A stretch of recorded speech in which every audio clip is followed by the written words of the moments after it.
You ready?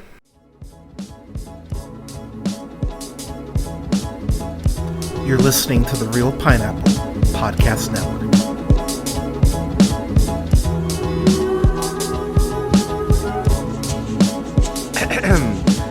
Good evening, ladies, gentlemen, zays, and gays. This is the Real Pineapple. This is your humble host, Hunter, here. I hope you're well. I hope you're safe and all that fun stuff. I'm really excited today, y'all. I've got another interview for y'all. Yeah, staying busy. Talking about the new documentary, Our Dad Danielle. I've got the director of the film and the star of the film. I have S.E. King, and I have Danielle Healey. Did I say it right? Healey or the Yep. Haley? Healy, Healey. Healy, All Healy. right, boom. Ladies, thank you so much for making the time. How are you doing today? Great. How are you? I'm really well, thank you so much. I'll be a little better after next week once uh yeah, Yep. once Kamala wins. But Oh my gosh, yes. um but Yes. you know, speaking of that, I'll just jump in here.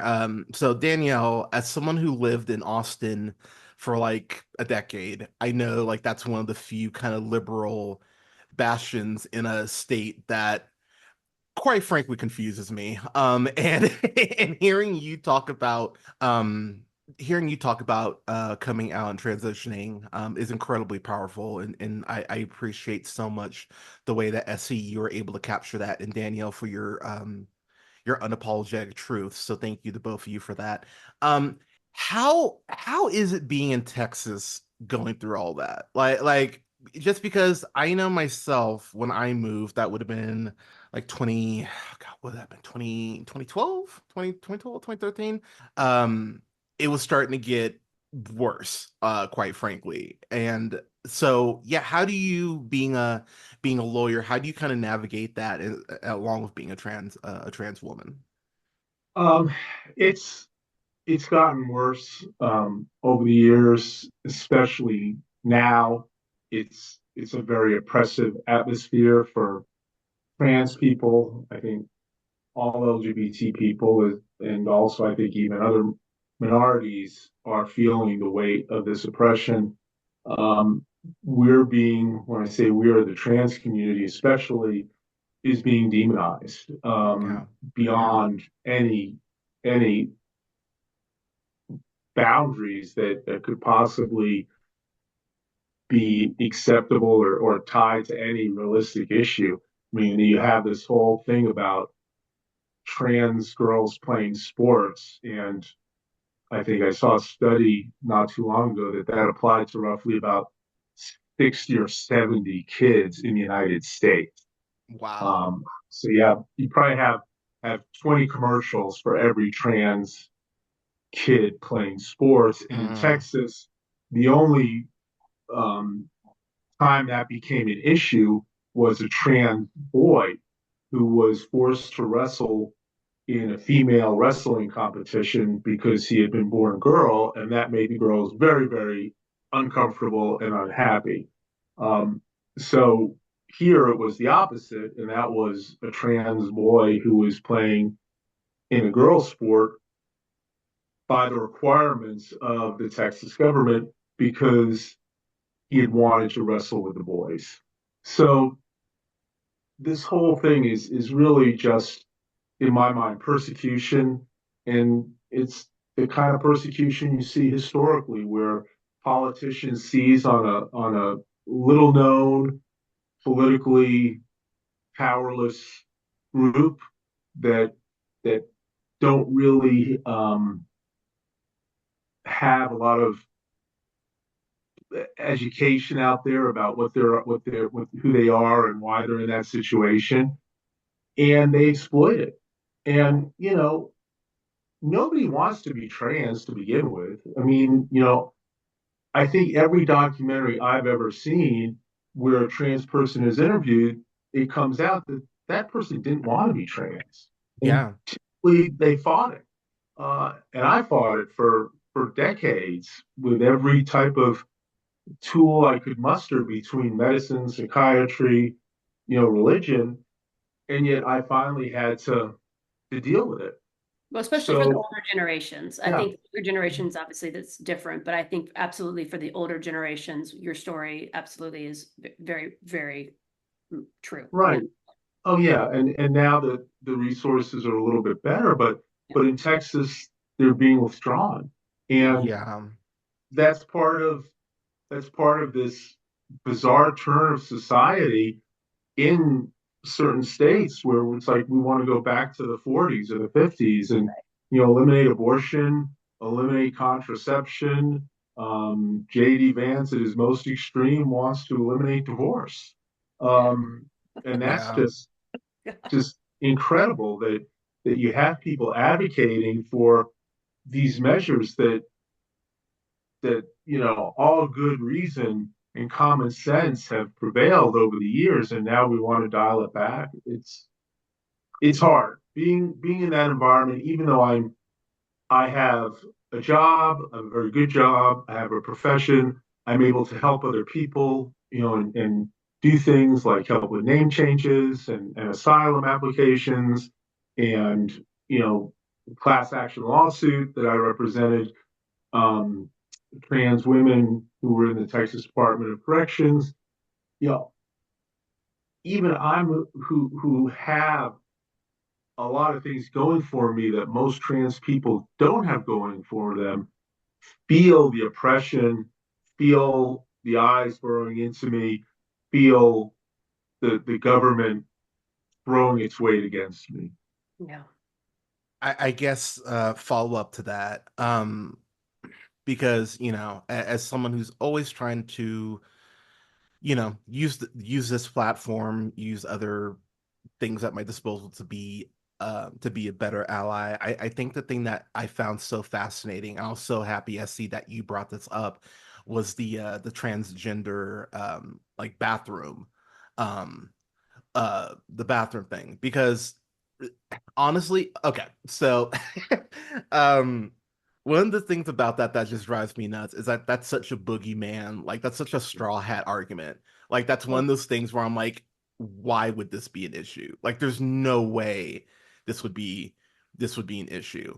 And to Danielle's point, we really find that trans kids are the ones who need more protection from people than the other way around.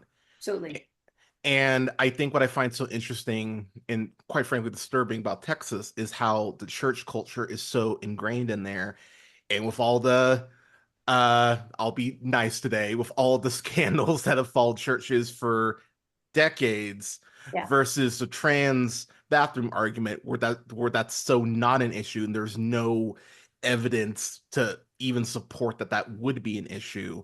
Um Obviously, I see you feel certain ways about these things, and I always find it interesting how a director is able to walk that line of not making it feel like a slant, but just presenting the information. But Mhm. as this documentary goes on, and you hear more Daniel's story, like you feel a certain way, obviously. But how do you kind of strike that balance between not, keeping it on the straight and narrow and not falling too much? Sure. You mean not falling too much into like the politicalness of it Yeah, all? yeah. Sure. I mean, the thing is like it's really hard to talk about these things and not want to just scream and and I did that and at multiple points during the film, by the way. yeah. So there were certain things that we absolutely didn't want to shy away from, but ultimately this story is very much about Danielle, who's a fascinating, dynamic woman, and her world, which we obviously could not have planned and anticipated. The story with Sasha. We also, of course, didn't think we would meet Jerry, one of Danielle's friends. So we were constantly kind of trying to just be very open with the reality of Danielle's life. Her life just happens to be very dynamic and filled with some really interesting, fascinating women, and her pro bono work is incredible. And thank God that happened for Sasha. But Yeah, ultimately, absolutely. the goal was if we present this as humanistic as possible, without getting too much in the weeds of all of there's so much politically we could have talked about, but really this story was a human story, and it was a story about Danielle and her world, her family.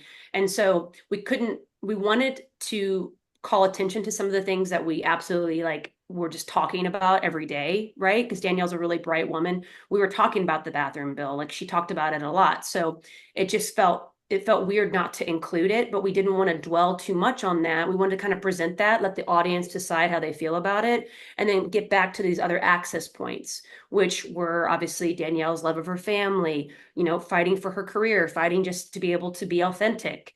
And obviously just being LGBTQ is as a political statement in itself, right? I mean, so that the goal was to really focus on presenting her life, and then some of these issues that and I also want to say this, I didn't want to give a lot of time to fucking Trump at Fair. all. Fair. And that was intentional. And I hate that I just said his name, but I did. But I I get it. But you know how we feel, right? yeah. So like some of these things needed to be addressed, but again, I just didn't want to give too much airtime to these people because ultimately the more important thing was Danielle's story and how her life was unfolding. Well said. Danielle, you have for me one of my favorite lines in anything all year, and I've been watching an ungodly amount of film this year, even for me. You said that diversity is meaningless without inclusion. And when you said that, I was like, oh my God. I was like, thank you. Someone fucking gets it. And I I cannot stress enough how much when you said that, I was like, oh, if I didn't like you before. Um Honestly, you just saying that gave me chills. It's one of my favorite lines in the film too. It is. yeah, that made me so happy. Yeah. So talk to me about that aspect because I mean, the work you're doing now. I mean, so being a lawyer in Texas, especially, I'm like, oh God, I can only imagine the sort of cases that you're dealing with. Just the arguments I would have when I was there. I was like, oh my God, I would. So, so, so talk to me about like that process now because obviously you do talk about in the documentary about how you were taking on these like high-end cases before you transition, but now you are doing more like pro bono work and stuff like that. So how has your work changed like for the worse for the better, would you say, since you transitioned? Well, I lost really almost my entire book of business, so to speak, when I transitioned. Wow. I somehow thought that transitioning in Texas in the age of Trump would be a great business plan. I was wrong. I just got that one completely wrong. Yeah, swing and a miss. So, I then figured out that people who don't have any money are much less picky about their lawyers than people who do have money. True. So I started doing a lot of pro bono work for all kinds of people, and especially uh, for asylees who are seeking refugee status here or asylum status here because they were victims of violence and potentially face death in their home countries. I've represented you know a dozen say people in asylum proceedings. Most of them are LGBTQ, some of them are trans, and some are straight cisgender people. But the one thing in common that they all have is that they fled the countries that they came from after being victimized by violence and under threat of being murdered. Um, People think that there's this horde of immigrants who are just trying to come here to take away their jobs, overrun their schools, overrun their neighborhoods. And in fact, a lot of these people are from societies and countries that are governed by violence and have been the victims of violence and persecution or have been so badly victimized in terms of their ability just to live in an environment that the government's made into a war zone. They don't want to come here per se. They flee to this country. Yeah. And that's what asylum's about. It's about giving a safe haven to people who are fleeing persecution and violence. So, I find that very rewarding, but it's also very scary because Yeah. if you lose, your person's going back to that environment. And Mm. fortunately, I've not lost one yet, Hell but yeah. I know that day will come, and that's really hard to cope with. And I've had some young lawyers who were working with me who just really ultimately dropped out of the process because they couldn't handle the stress of knowing that if their work didn't come to a successful conclusion, someone was potentially going to die. Um, and then I've also advocated, against the bathroom bill. The bathroom bill was very personal to me because if it had been enforced in, say, Texas state courthouses, part of my practice is in Texas state court. Where am I going to have to go to the bathroom? I Mm. mean, if I'm in court all day, I have to use the bathroom just like everyone else. Yeah. And the fallacy of that is that every police organization was against that bill because what happens is that trans people are the ones who get beaten up and hurt and harmed and victimized by violence in the restroom. And there is no record of a trans person ever doing that to someone in a bathroom. No. So, you're making the victims into the evildoers when in fact you're not addressing any problem at all. It's a solution in search of a problem.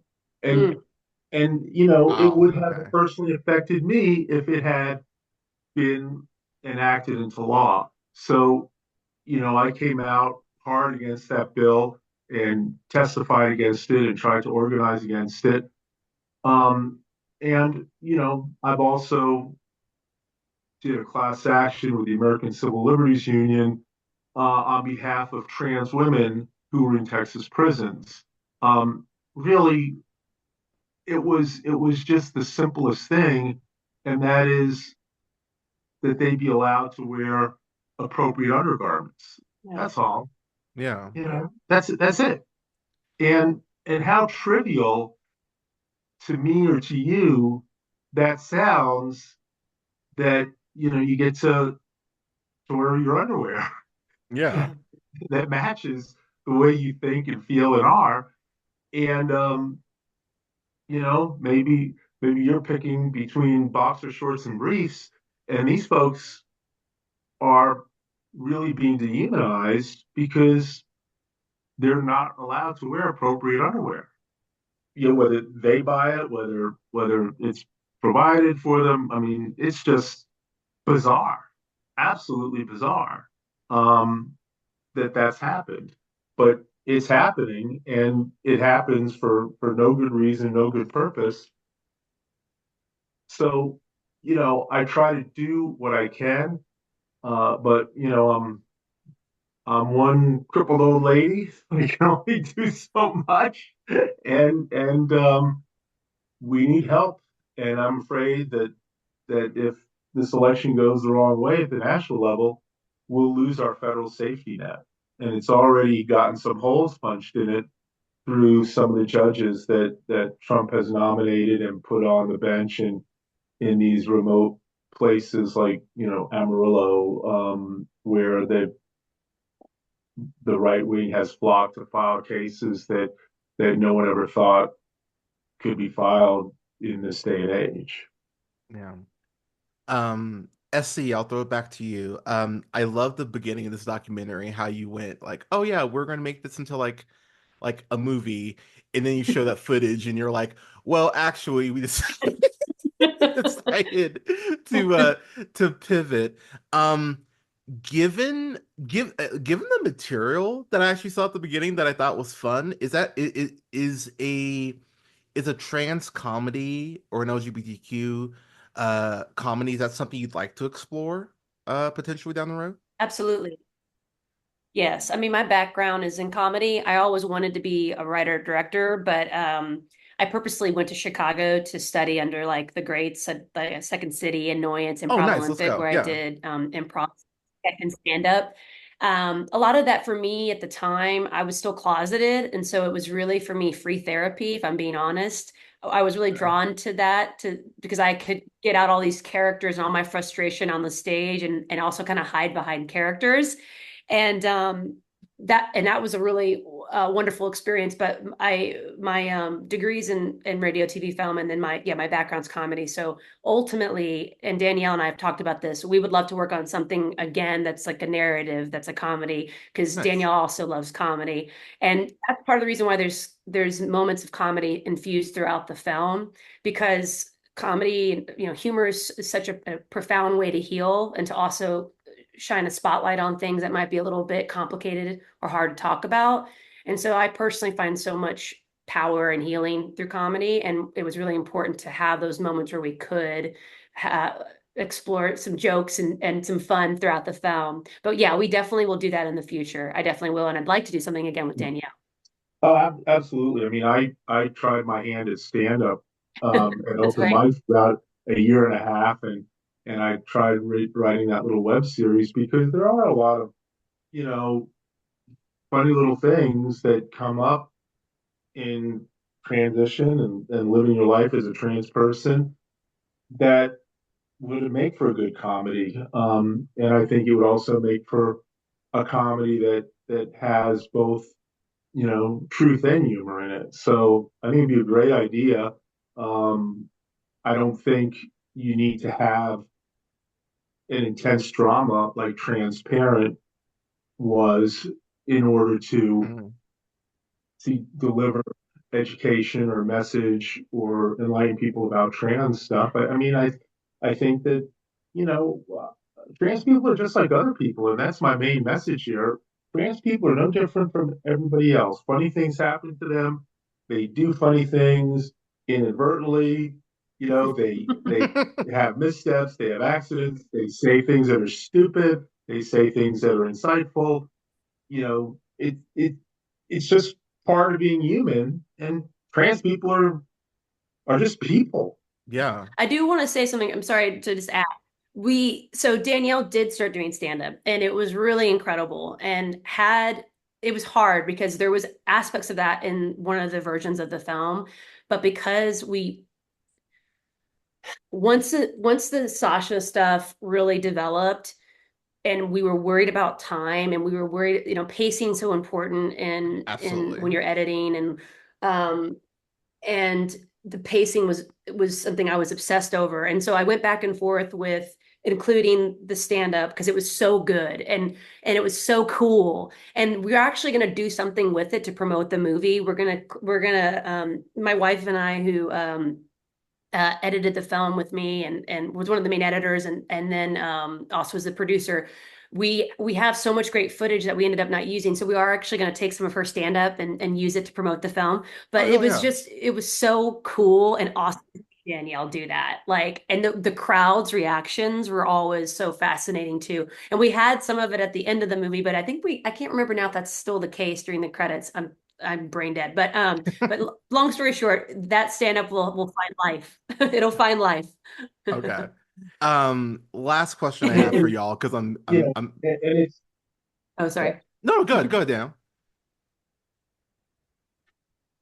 no, I was just gonna say, look, I mean, there have just been funny things that have happened to me, and I can see different reactions between the men and the women in the audience.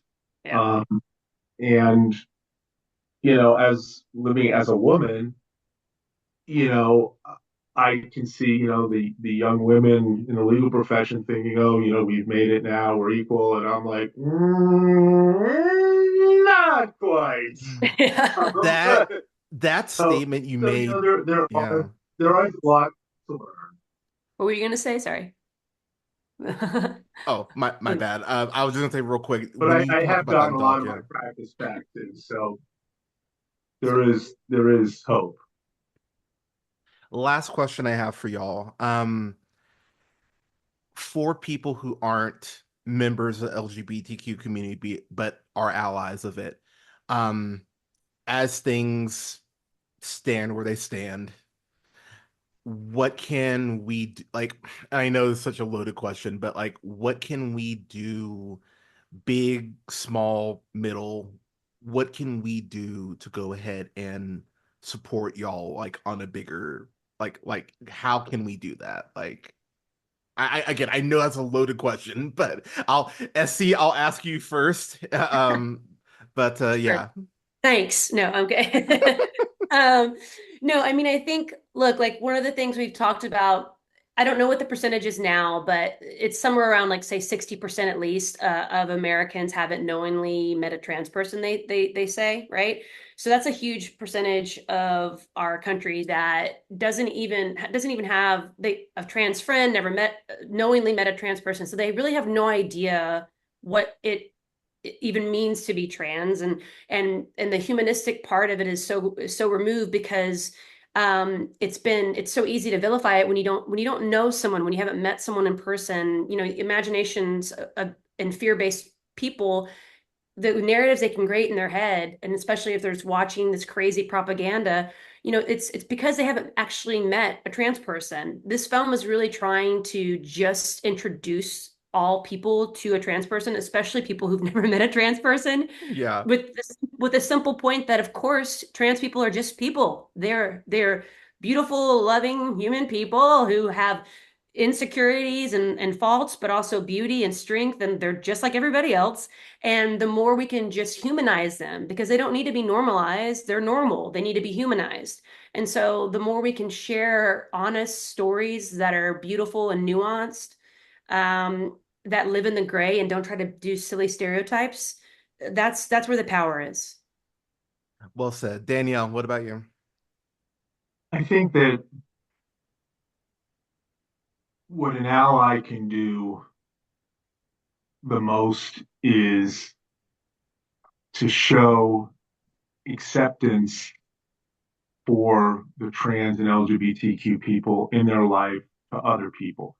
It's remarkable how many people I've met who have a trans relative. Well, if people would speak up and say, I have a trans nephew, I have a trans niece, I have a trans uncle, I have a trans aunt, and not, parade that around or make that, the caption of your photograph, but at least, share that with people so that it's normalized, and it's not normalized in the sense that, oh, I'm going to choose to be trans. No one chooses to be trans. being Yeah, being trans is not a choice. um but being supportive of people who are trans, who are gay, by showing your support for them directly to them and also to others. And when you're in a conversation, um you you just don't tolerate people talking about it. I mean, look, one time, one of my relatives who lives in deep, deep East Texas, an older person, was at my house and was watching a football game and yelled out the N word. And I immediately turned around and just said, we do not use that language ever, especially not in my house. Good. yeah, And he was shocked. He was shocked at the strength of my reaction. And my kids were surprised too, because I very rarely yelled. So, that was me in a house full of white people saying, look, this is totally unacceptable. Yeah. You're not going to demonize people. You're not going to do that. You don't use that kind of language. Well, when you hear people demonize gays, when you hear people demonize trans, stand up and say, look, I'm not going to tolerate that. yeah, It's not true. It's not helpful to anyone. It's harmful to a lot of people. Just I won't listen to it. I Yeah. won't be part of that conversation to demonize trans people, and just be very supportive of people when they come out. Coming out as a trans person is incredibly difficult because of the persecution, because of the oppression, and because nobody wants to embrace the fact that they're trans. yeah, And when little kids come out, well, they're not coming out. They're little kids. They're yeah, just doing stuff because, they're going to the bathroom, they're eating, they're walking around, they're running. Being who they are is just who they are. Well said. I will say in closing that as a cis straight white cis straight man, I think what's so frustrating is you don't always need to understand everything to support it. If Right. someone says that they're trans and that's what makes like I love how you said June 17th, 2017 you started living for yourself. Like Yeah.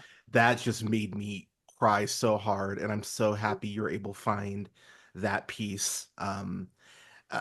Even though it was a little later in life, I'm so happy for you, and I'm so happy I got a chance to watch this documentary, and I'm so happy and thankful for both of you for making the time to talk with me today. I really appreciate it, and You were so lovely. Thank you for that. That's so oh, sweet. Very Thank you. kind. That thank means you. a lot. So I much. appreciate that. If I could please get both of you to tell everyone where they can find you on socials, where they can watch the film before I let you go. Danielle, I'll start with you. Okay, well, the main place that I know of is our website, which is www.ourdaddanielle.com. And I will turn it over to Sarah for all of the other information that anyone under 60 knows how to use. Oh man. No pressure. Uh, yeah, so Danielle mentioned the website. We also have an Instagram, it's our dad Danielle, and we have a Facebook, which is also our dad Danielle. And those are, I think, the main ones. Did I miss one? I don't think so. But yeah, those are the main ones. All But right. thank you so much. And No, isn't so, the movie coming out Oh, thank you. soon? Gosh. That's a big Yes. one. Yeah, How that's to, how to see the movie. oh God, very important. Thank you. This is why we keep Danielle around. yep, nice save. Uh, yeah, worldwide, it's coming out November 1st. There's a pre-order link now that's available for Apple TV, and pre-order links are really important for thoroughly independent films like ours because the more folks who do a pre-order link, the more we might populate like the front part of Apple TV and maybe might be listed for like LGBTQ docs, and that's really helpful for us because we don't have a big marketing budget. So pre-order link for Apple TV, you can easily find it if you search Apple TV and Our Dad Danielle, and then the movie comes out worldwide on streaming November 1st. Perfect. I will be sharing my review of this on the first, along with this interview. But SC Danielle, thank you so much again for taking the time. I hope the documentary, I hope everyone watches it. And seriously, thank you again so much for taking the time. I really appreciate it. Us too. Thank you. Thank All right, you. anytime, you take Bye. care. Okay, you too.